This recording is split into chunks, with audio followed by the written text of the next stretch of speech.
علی سید المرسلین اما بعد فاعوذ باللہ من الشیطان الرجیم بسم اللہ الرحمن الرحیم الصلاۃ والسلام علیک یا رسول اللہ وعلی آلک واصحابک یا حبیب اللہ۔ آج انشاءاللہ ہم سورہ اعراف کی آیت نمبر 178 اور 79 کا ترجمہ و تفسیر پڑھنے سننے کی سعادت حاصل کریں گے۔ اعوذ باللہ من الشیطان الرجیم بسم اللہ الرحمن الرحیم من یہدہ اللہ فہو المہتدی ومن یضلل فاولئک هم الخاسرون وَلَقَدْ ذَرَأْنَا لِجَهَنَّمَ كَثِيرًا مِنَ الْجِنِّ وَالْإِنسِ لَهُمْ قُلُوبٌ لَا يَفْقَهُونَ بِهَا وَلَهُمْ أَعْيُنٌ لَا يُبْصِرُونَ بِهَا وَلَهُمْ آذَانٌ لَا يَسْمَعُونَ بِهَا أُولَئِكَ كَالْأَنْعَامِ بَلْ هُمْ أَضَلُّ أُولَئِكَ هُمُ الْغَافِلُونَ۔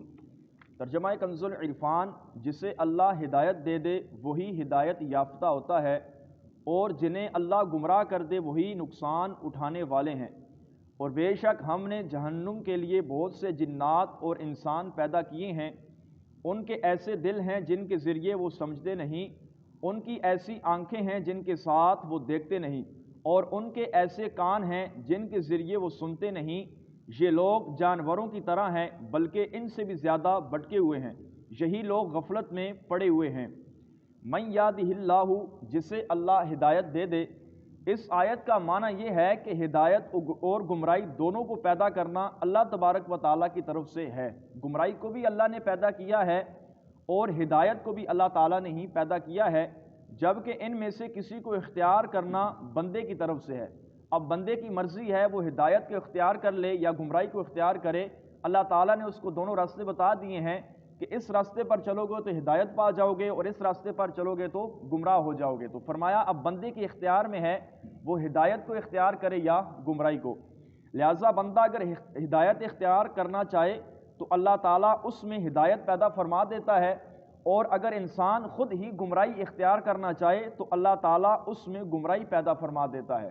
تو اللہ تبارک و تعالیٰ جل جلالہ کی بارگاہ میں انسان کو دعا بھی کرنی چاہیے کہ یا رب العالمین ہم سب کو صراط مستقیم جو تو نے عطا فرمایا ہے راستہ، اسی راستے پر ہم سب کو موت نصیب فرما۔ اہدنا الصراط المستقیم صراط الذین انعمت علیہم۔ تو یہ ہمارے بزرگان دین دعا بھی اس آیت کی کرتے تھے کہ یا اللہ ہمیں سیدھا راستہ دکھا اور سیدھے راستے پر ہی استقامت عطا فرما۔ جسے اللہ تعالیٰ گمراہ کر دے پھر اس کو کوئی ہدایت دینے والا نہیں ہوتا۔ آگے فرمایا وَلَقَدْ ذَرَأْنَا لِجَهَنَّمَ، اور بے شک ہم نے جہنم کے لیے پیدا کیے۔ اس آیت کا معنی یہ ہے کہ بہت سے جنات اور انسانوں کا انجام جہنم میں داخلہ ہوگا۔ جنوں اور انسانوں کو پیدا کرنے کا اصل مقصد تو اللہ تعالیٰ کی عبادت ہے، جیسا کہ اللہ تبارک و تعالیٰ جل جلالہ نے ارشاد فرمایا وَمَا خَلَقْتُ الْجِنَّ وَالْإِنسَ إِلَّا لِيَعْبُدُونَ، کہ ہم نے جنوں اور انسانوں کو نہیں پیدا کیا مگر اپنی عبادت کے لیے۔ لیکن ان میں سے بہت کا انجام جہنم ہے۔ اس آیت کا لفظ لِجَهَنَّمَ کی ابتدا میں جو لام ہے یہ لام عاقبت کا ہے۔ اسے عربی جاننے والے لوگ سمجھ سکتے ہیں کہ ہم نے جنوں اور بہت سے انسانوں کے عاقبت ٹھکانہ جہنم بنایا ہے۔ وہ لوگ جو ہدایت سے ہٹ جائیں گے، گمراہی کے راستے کو اختیار کریں گے، اسی طرح وہ جنات جو ہدایت کے راستے کو چھوڑ کر گمراہی کے راستے پر چلیں گے، تو فرمایا ایسے لوگوں کے لیے ہم نے ٹھکانہ جہنم کا بنایا ہوا ہے۔ لہم قلوب لا یفقہون بہا، ان کے ایسے دل ہیں جن کے ذریعے وہ سمجھتے نہیں۔ اس آیت میں اللہ تعالیٰ نے کفار کے ہولناک انجام کی وجہ بیان فرمائی کہ یہ جہنم کا ایندھن اس لیے بنے کہ ان کے ایسے دل ہیں جن کے ذریعے وہ حق سے اعراض کر کے آیت الہیہ میں تدبر کرنے سے محروم رہ گئے۔ کفار کے بارے میں فرمایا کہ ان کے دل ہی ایسے ہیں کہ یہ حق بات کو تسلیم ہی نہیں کرتے، حالانکہ یہی دل کا خاص کام تھا کہ وہ حق بات کو تسلیم کر لیتا۔ ان کی فرمایا کفار کی ایسی آنکھیں ہیں کہ جن کے ساتھ وہ حق و ہدایت کا راستہ، اللہ تعالیٰ کی روشن نشانیوں اور توحید کے دلائل نہیں دیکھتے، حالانکہ ان کے سامنے سب کچھ ہو رہا ہوتا ہے، لیکن وہ اپنے آپ کو ایسا بنا لیتے ہیں کہ آنکھوں کے ساتھ دیکھے بھی ایسا لگتا ہے کہ یہ کچھ بھی نہیں دیکھ رہے۔ ان کے ایسے کان ہیں جن کے ذریعے وہ قرآن کریم کی آیات اور اس کی نصیحت قبول کرنے کے لیے نہیں سنتے، قلب و حواس رکھنے کے باوجود امور دین میں سے نفع نہیں اٹھاتے، لہٰذا یہ لوگ جانوروں کی طرح ہیں بلکہ ان سے بھی زیادہ بھٹکے ہوئے ہیں۔ کفار کے بارے میں اللہ تعالیٰ نے فرمایا کہ یہ آنکھیں ہونے کے باوجود نہیں دیکھتے، کان ہونے کے باوجود نہیں سنتے، دل ہونے کے باوجود بات کو تسلیم نہیں کرتے، تو فرمایا یہ جانوروں سے بھی زیادہ بٹکے ہوئے ہیں۔ کفار کو جانور سے بدتر فرمانے کی متعدد وجوہات ہیں۔ جانور میں اللہ تعالیٰ کی آیات سمجھنے، دیکھنے اور سننے کی قوت نہیں، لہٰذا اگر وہ نہ سمجھے تو معذور ہیں، لیکن کفار کے عذاب میں یہ قوت ہے، پھر بھی وہ اس سے کام نہیں لیتے، لہٰذا جانوروں سے بدتر ہیں۔ فرمایا جانور کے اندر عقل نہیں ہے، اللہ تعالیٰ نے اس کو عقل نہیں دی ہے، اس لیے جانور کے اندر اللہ تعالیٰ کی نشانیاں سمجھنے کی اور دیکھنے کی قوت اگرچہ ہے، لیکن سمجھنے کی قوت اس کے اندر، سوچنے کی قوت اس کے اندر نہیں ہے۔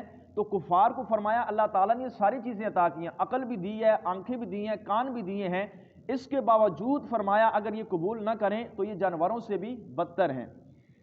چھپایا بھی اپنے نفع کی طرف بڑھتا ہے اور ضرر سے بچتا ہے اور اس سے پیچھے ہٹتا ہے۔ جانور کو بھی کوئی نقصان دہ چیز اس کے پیچھے لگے تو اس سے بھاگتا ہے، جانور بھی اپنی جان بچانے کی پوری کوشش کرتا ہے، لیکن کفار جہنم کی راہ پر چل کر اپنا ضرر اختیار کرتا ہے، تو اس وجہ سے یہ جانور سے بدتر ہے۔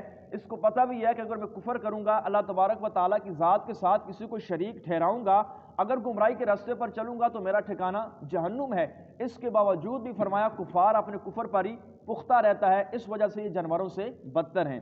جانور اپنے مالک کے کہنے پر چلتے ہیں جبکہ فرما بردار بنتے ہیں، جبکہ کفار نافرمان ہیں، اپنے مالک حقیقی اللہ تبارک و تعالیٰ جل جلالہ کے احکام کی مخالفت کرتے ہیں، اس لیے جانوروں سے بدتر ہیں۔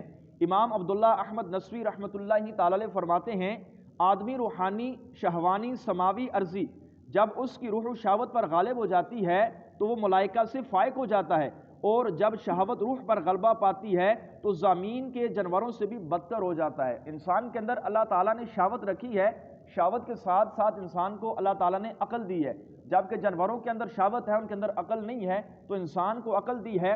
فرمایا اگر انسان اپنی شہوت پر قابو پا لے، جہاں جانے سے اللہ تعالیٰ نے اس کو منع کیا ہے وہاں جانے سے رک جائے، تو فرمایا یہ فرشتوں سے اعلیٰ ہو جاتا ہے، اور جب انسان اپنی شہوت کو وہاں پر ضائع کر دے جہاں اللہ تعالیٰ نے جانے سے منع کیا ہے، تو فرمایا یہ زمین کے جانوروں سے بدتر ہو جاتا ہے۔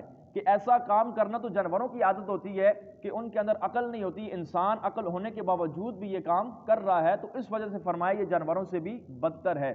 اللہ تبارک و تعالیٰ جل جلالہ کا کروڑوں احسان ہے کہ اللہ تعالیٰ نے ہم سب کو مسلمان بنایا، مسلمانوں کے گھروں میں پیدا کیا، اللہ تعالیٰ نے ہم سب کو قرآن کریم کو سمجھنے کی، اس کو پڑھنے کی، اس کو دیکھنے کی توفیق نصیب فرمائی ہے۔